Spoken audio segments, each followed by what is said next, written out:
everyone, it's me! Are you ready, kids? Aye, Captain Spongebob Squarepants, the secrets and the Goo Lagoon. Let's go. The Goo Lagoon. So peaceful, so serene. Observe the fish children as they frolic and play. And yet, underneath its murky depths, a mysterious ooze bubbles forth, be it good or be it ill. What is the secret hiding in the depths of the Goo Lagoon? Only time and this episode will tell. 4, 3, 2, 1.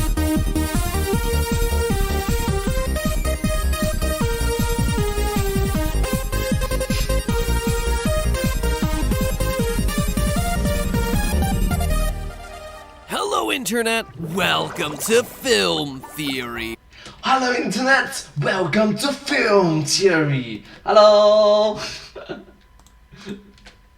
Where I'm ready to get to the I'm ready! bottom of every unsolved mystery, every unanswered question, every age-old riddle from nostalgic Nickelodeon shows. And today we're covering these things. Now, let me give you some backstory first, because this isn't as random as it might first seem. You see, recently I finished filming a series for Nickelodeon that was basically film theory, but for classic Nicktoons. It was like a dream come true. Getting Nicktoon series! Nickelodeon series. to work with a channel that literally was my childhood. We did episodes on rocket powers, crazy skateboarding moves, Hey Arnold's Pigeon Man, Avatar The Last Airbender's Flying Sky Bison, all really cool stuff. We even did 2 episodes dedicated to everyone's favorite absorbent yellow porous rectangle, SpongeBob. Spongebob Squarepants! One topic we analyzed was the Goo Lagoon, which, if you're not familiar, is literally a pool of water under the water that all the characters treat as a local beach. And shockingly, there is a real-life answer to that one. Pools of water underwater are totally a real-life thing. I'm not gonna spoil how it works. You're gonna just have to watch that episode when it finally comes out. But one thing that we didn't cover in that video that I thought would make a fascinating episode over here were the mysterious purple sludge blobs that come from under the surface of the lagoon. You see, SpongeBob Squarepants episode 185, titled It Came from Goo Lagoon, revolved around the discovery of mysterious goo bubbles that floated into Bikini Bottom by way of this underwater beach area. The bubbles provide hours of fun for SpongeBob and Patrick, who discovered that they were bouncy and purple, and according to Patrick, they taste like liquid. but for Sandy Cheeks, Bikini Bottom's resident scientific squirrel, the bubbles were something to be wary of. Stop! Those bubbles are dangerous! A potential danger that threatened the very existence of Bikini Bottom. After a lot of floating around and exploring the many joys of the bubbles, the episode ends with a giant goo bubble bursting over the town. Unlike Sandy's prediction, it's not catastrophic, but everyone does get themselves a little messy. Mr. Krabs cashes in on the whole mess, and all's well that ends well for our little underwater pals. But it's weird, right? What are these things? True, what are those things? That's very strange. The entire time you're waiting for an explanation, and that explanation never comes. I mean, why are they coming from the Goo Lagoon? And why is Sandy so afraid of them? It all could just be a bunch of throwaway plot threads to make the episode more exciting, but I don't think so. It feels like there was more thought put into this thing than the episode lets on. One thing we've talked about a lot in past SpongeBob theories is the fact that series creator Steven Hillenburg was a marine biologist. And so for as fantastical as a lot of this show seems, there is a decent amount of it that's rooted in cold, hard marine biologist fact. Like I said, the Goo Lagoon itself has a scientific explanation, so why not the goo bubbles that come from the Goo Lagoon? So I decided to look a little bit closer as to what was really going on here. And oh man, the conclusion of today's episode is gonna blow your mind. I mean, we're not afraid to get dark here on Film Theory, and SpongeBob sometimes deals with some very serious topics like ocean pollution, but this one is pretty awful. Sandy had every right to worry. So what's the dark secret lurking at the bottom of the lagoon? Let's just dive into it. Using the episode Let's just dive into it. to guide us, let's make a list of everything we know about these bubbles. First and most obviously, these balls are made of some sort of purple goo or sludge. You can see how thick and viscous they are just from watching the episode. It's so gooey!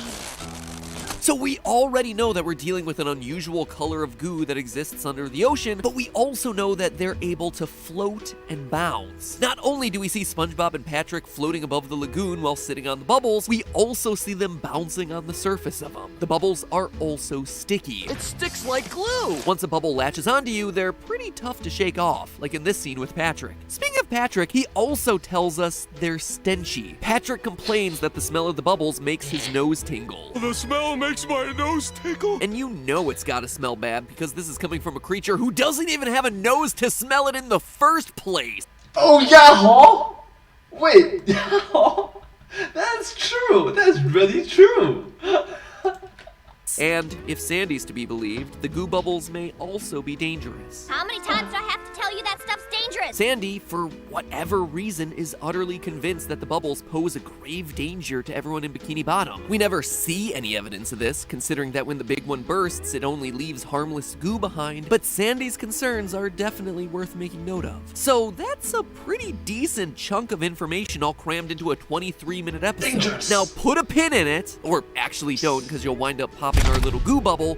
Team Theorist Pete. Hold on to that list because it's time to start putting some potential explanations to the test. Theory number 1, pollution. There are plenty of long-held I love the accent. theories that SpongeBob is actually a show all about the ways the ocean is being polluted, and it's pretty clear that there's some truth in a lot of these theories. There are countless examples of pollution showing up on the show. Heck, if you kept watching that diving clip from a minute or so ago, you'll see SpongeBob blocked from reaching the water's surface because of a layer of human pollution. That took a turn for the worse. In one episode, Mr. Krabs looks forward to making money off the endless summer that global warming will cause by opening himself a pool. One popular fan theory even surmises that the entire show is an allegory for global warming, with SpongeBob representing human impact as a kitchen sponge, Patrick representing Western civilization because he's lazy and lives under a rock, their words not mine, and greedy Mr. Krabs represents big capitalist corporations. Look, I'm not saying I believe that theory, just that it exists, and that there are people out there who do believe it. We are equal opportunity theorists here, folks. I've come up with some pretty outlandish ones myself, though come to think of it, it might be fun to do a theory review at some point, similar to meme review.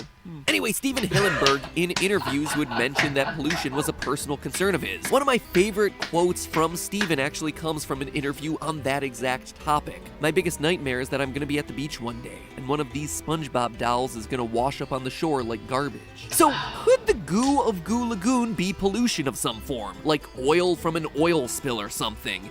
Maybe. If you look at this YouTube video featuring scenes from It Came From Goo Lagoon, you'll see that its description reads, "Welcome to Goo Lagoon, a relaxing retreat for the residents of Bikini Bottom." Despite the strange ongoings, SpongeBob and Patrick have fun on the polluted bubbles. Now, I wouldn't put too much stock into the information contained inside the description of a video, unless of course we're talking about the links in the top line of the description of any of our videos, because you know that those are always going to be important, be they sponsorship, subscription, or merch link. But in this case, the video here was posted by Nickelodeon's official UK channel. This is an official outlet, people. Plus, pollution spills tend to float because the oil that tends to leak out is less dense than the salty ocean water that it floats on. So, Which is unfortunate if you think about it, with all the oil spill onto the oceans. How about the ocean life? How about the marine life? Please have a heart and do your part. Reduce pollution. you got the flotation, and you got Nickelodeon UK supporting this theory, but that's really where the evidence for the pollution theory starts to run dry. Pollution spills, whether it's liquid asphalt in the Ohio River, slurry oil in the Gulf of Mexico, or diesel fuel up in Alaska, all tend to be brown or black. Definitely not a bright purple, which in my mind is going to be one of the most important features of the goo bubbles that we have to account for in our theory. Plus, Patrick putting the goo bubble in his mouth and being unaffected by it doesn't exactly line up with pollution or any form of toxic waste. Though it may have been the obvious first choice, I have a feeling we can come up with a better theory than this one. True, maybe that does make a sound point. Somehow still alive. Theory number 2, algae. Now, when I say algae, you're probably probably thinking of that weird green moss that grows on top of the water that you always wanted to touch as a kid, but you never did because you were always a bit worried that it would poison you. Was I the only one with that? Yes? No? Leave a comment down below. Let me know if I was just the weird kid who was worried about this either poisoning me or drowning me. Well, I mean, obviously I was the weird kid, but I mean in this one select instance. Anyone else relate to this? Just me? Let me know if I was alone. Anyway, we're not talking about that kind of algae.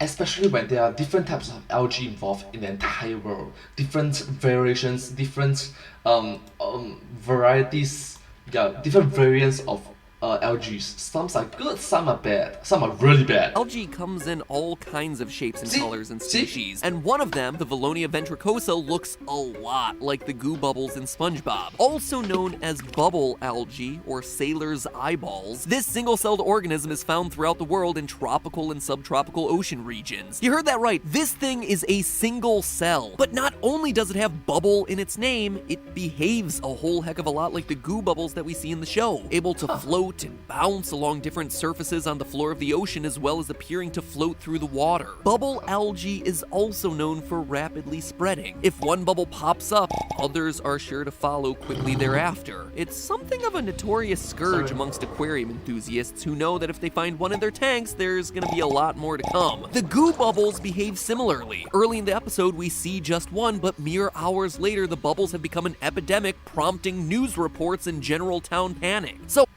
you're trying to say that it may be an algae, right?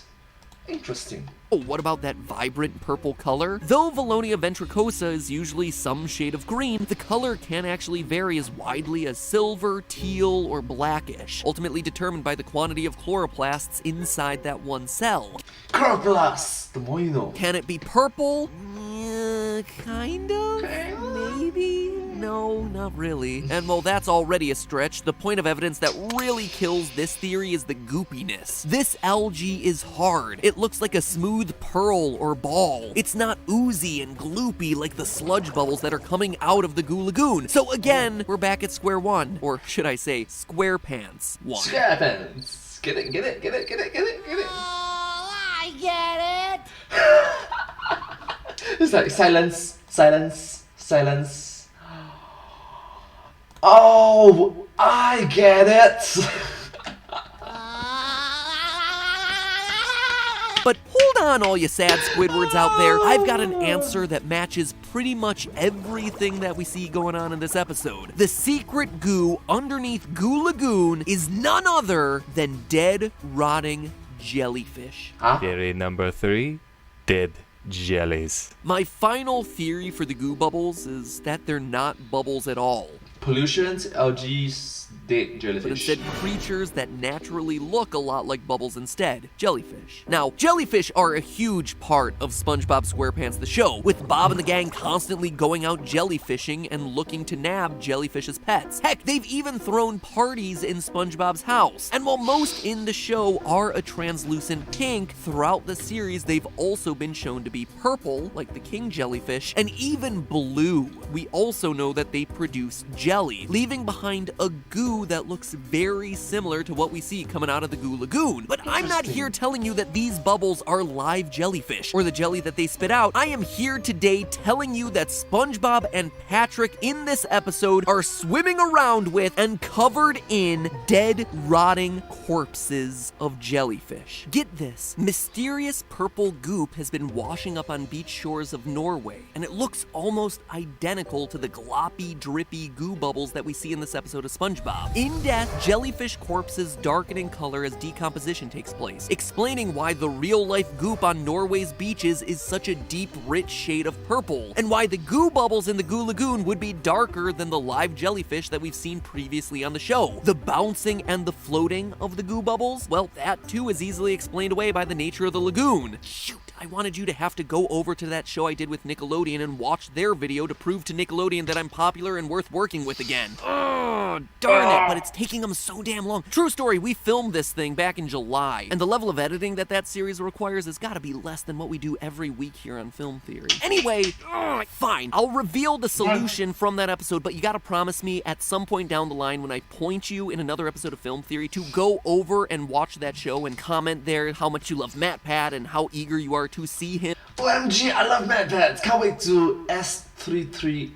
I don't understand what I mean. on Nickelodeon. I was H_I am really planning on them having uploaded the series by this point, so I'm just gonna go for it. Okay, fine. In that episode, I reveal that the Goo Lagoon itself is most likely an underwater brine lake, an area of super salty water inside the ocean. The saltier water means it's more dense than the water around it, which is how you get a separate pool of water underneath the water. Okay, it's like having water underwater.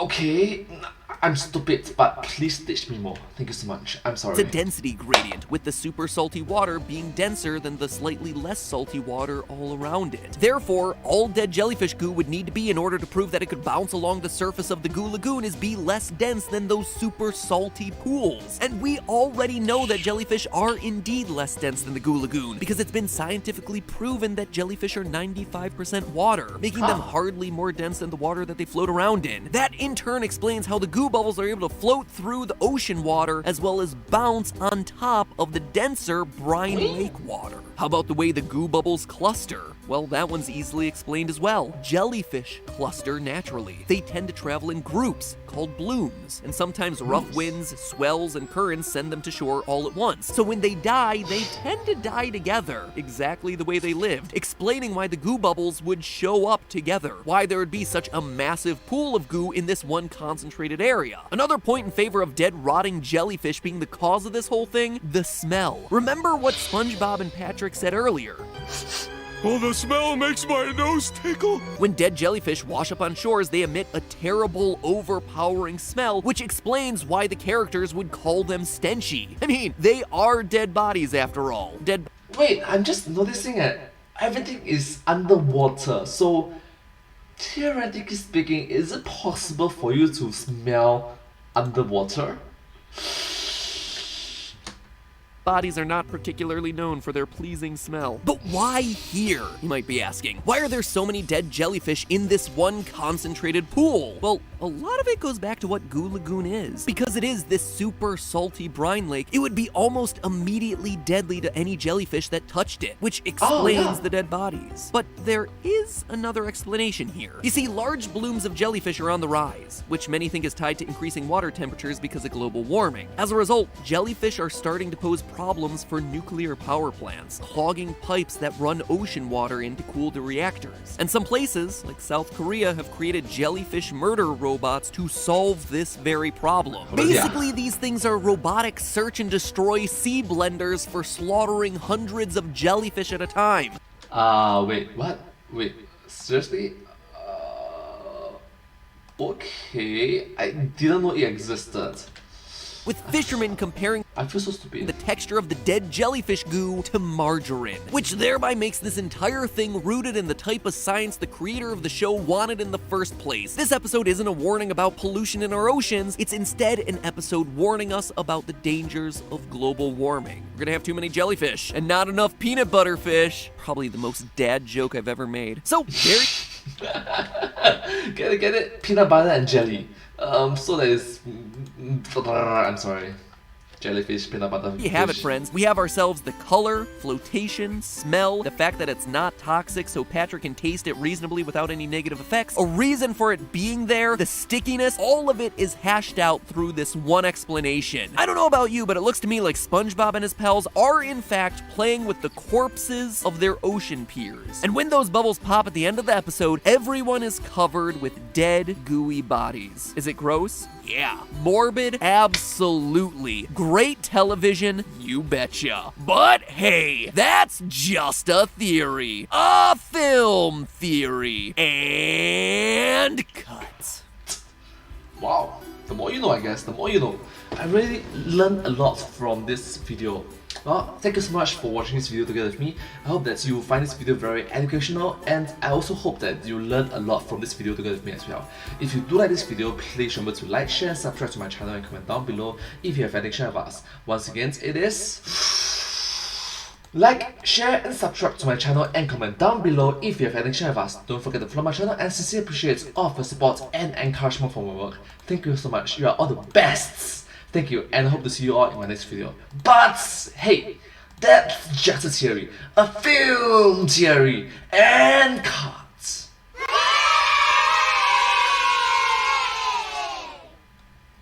And I hope to see you all in my next video. Bye bye. Thank you. Subscribe.